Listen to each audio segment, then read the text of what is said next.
I have a great time with my life, and I want to share it. I love living. I think that's infectious. It's something that you can't fake. Greatness is not this wonderful, esoteric, elusive, God-like feature that only the special among us will ever taste. You know, it's something that truly exists in all of us. It's very simple. This is what I believe, and I'm willing to die for it. Yeah. Period.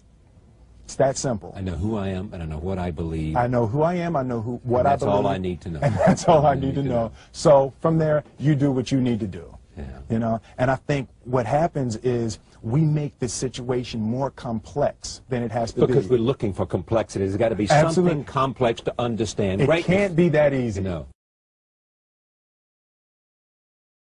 We didn't grow up with the sense that where we were was where we were going to be.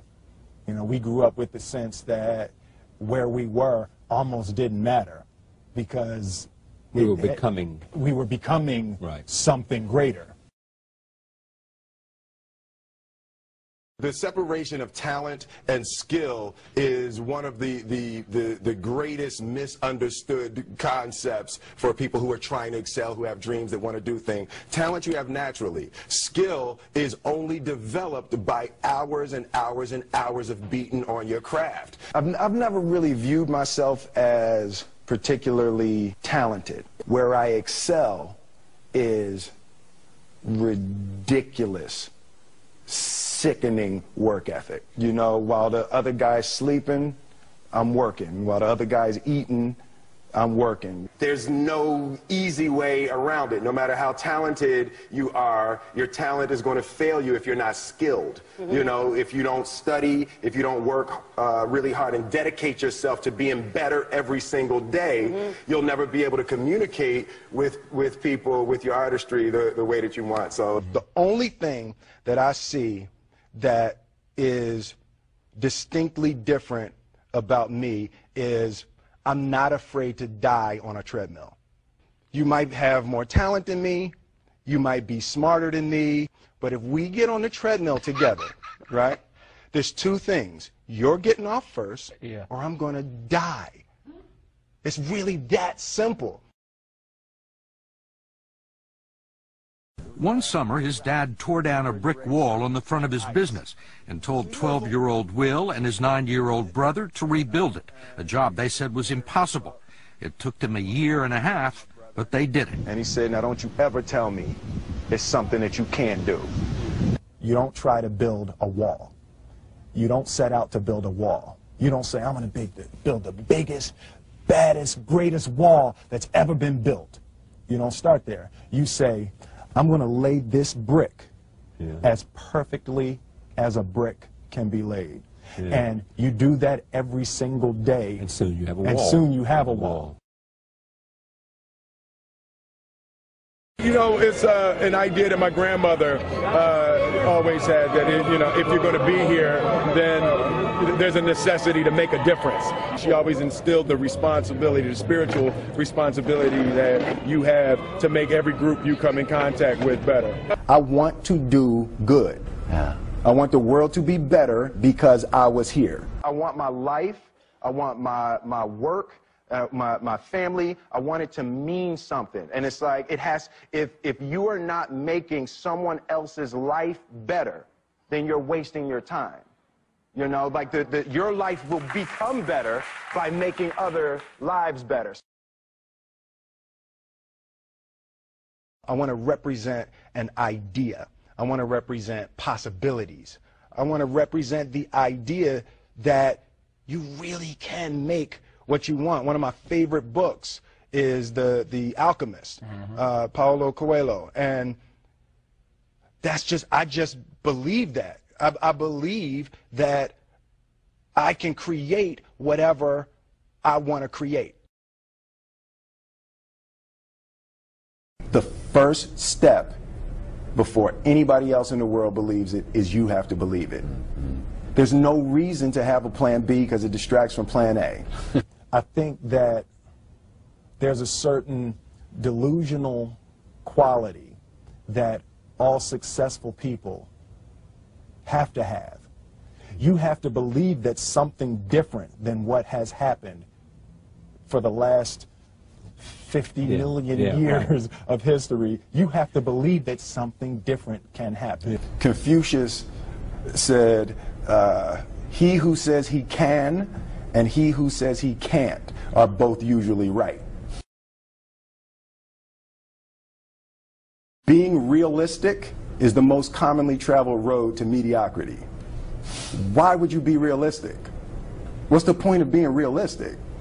Just put up a barrier. Yeah, I'm going to do it. It's done. It's already done. The second I decide it's done, it's already done. It's right. Now we just got to wait for y'all to see. It's unrealistic to walk in a room and flip a switch and lights come on. That's unrealistic. Fortunately, Edison didn't think so. It's unrealistic to think you're going to bend a piece of metal and fly people over an ocean in that metal. That's unrealistic.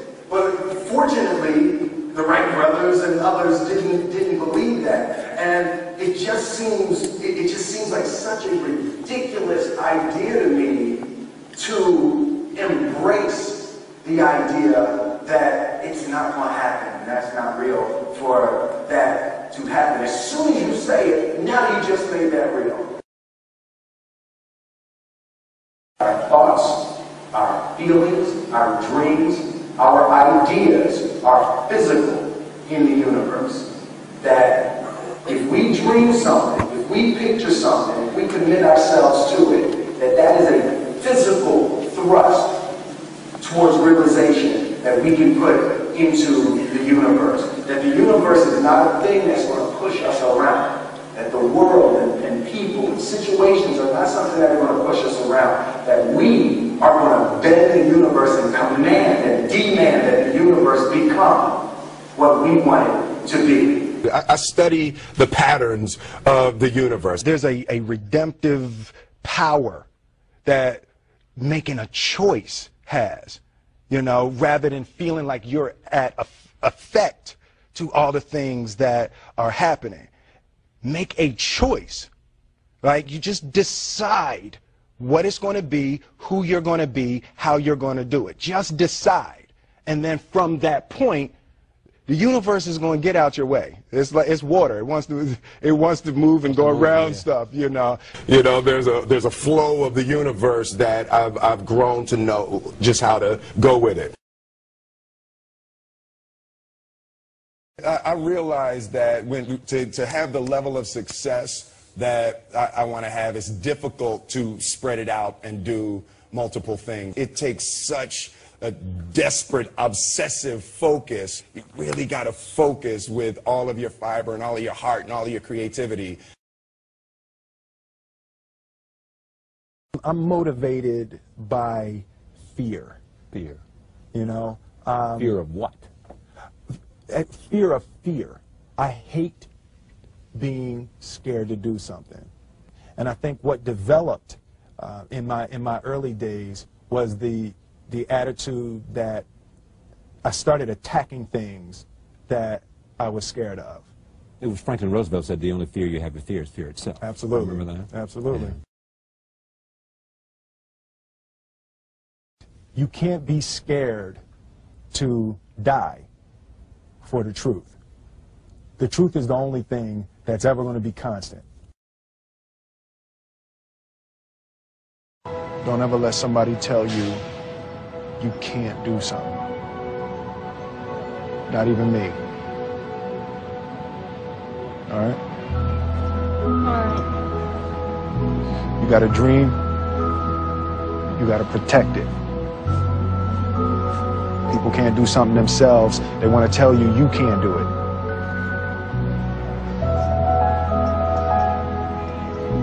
You want something, go get it. Period.